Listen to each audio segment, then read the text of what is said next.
Dag sê, om die doeltreffendheid van medikasie te evalueer, maak ons staat op kliniese toetse.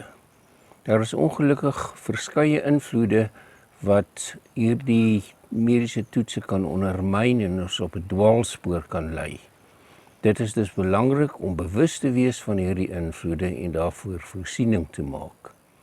Hier volg 4 sulke invloede. Die eenvoudigste van hierdie invloede is natuurlike genesing. Net mooi op die stadium wat die pasiënt die medikasie begin neem, oorwin sy immuunstelsel die siekte en word hy van nature gesond. Die mediese behandeling het moontlik niks met die genesing te doen nie. Met die placebo-effek voel die pasiënt meer positief bloot omdat hy weet dat hy behandeling kry. Omdat die pasiënt glo dat die behandeling werk, oortuig hy homself onbewustelik daarvan dat hy beter voel, terwyl daar inderwaarheid geen verskil in sy toestand is nie. Let daarop dat die placebo-effek geen fisieke invloed het nie. Die blote feit dat ons iets glo, gee dit nie gestalte nie.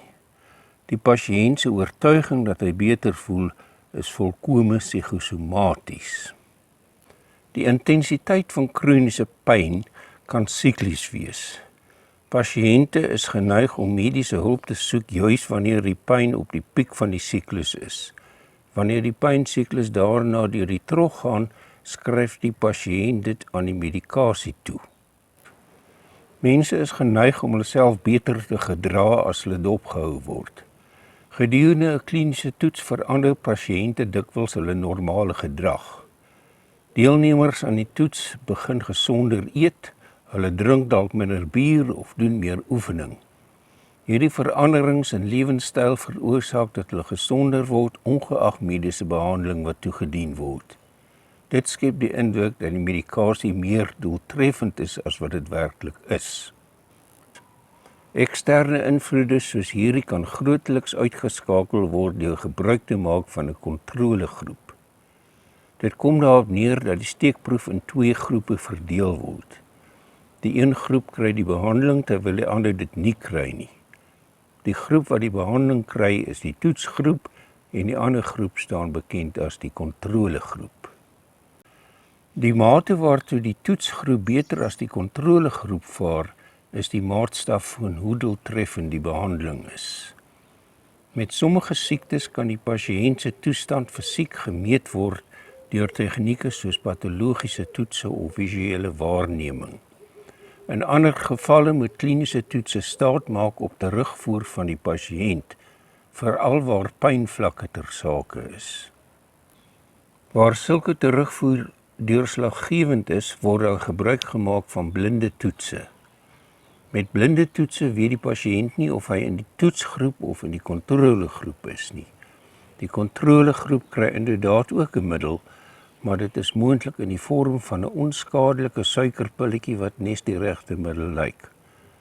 So 'n middel staan bekend as die foppel of placebo.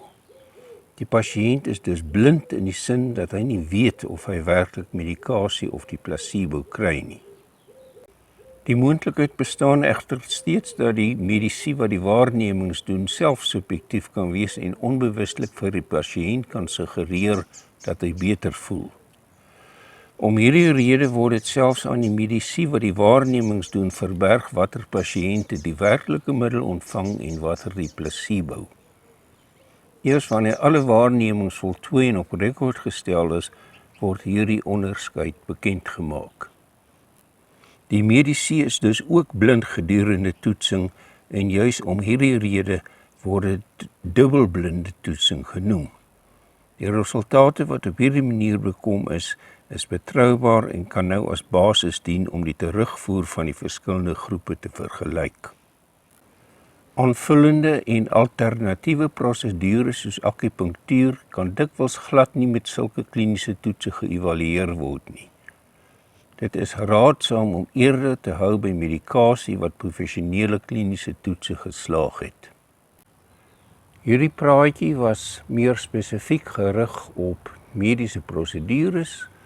Volgende keer praat ons 'n bietjie meer in die algemeen oor korrelasies en oorsaaklikheid. Intussen vir daardie ekstra tikkie insig. Onthou altyd, in vino veritas.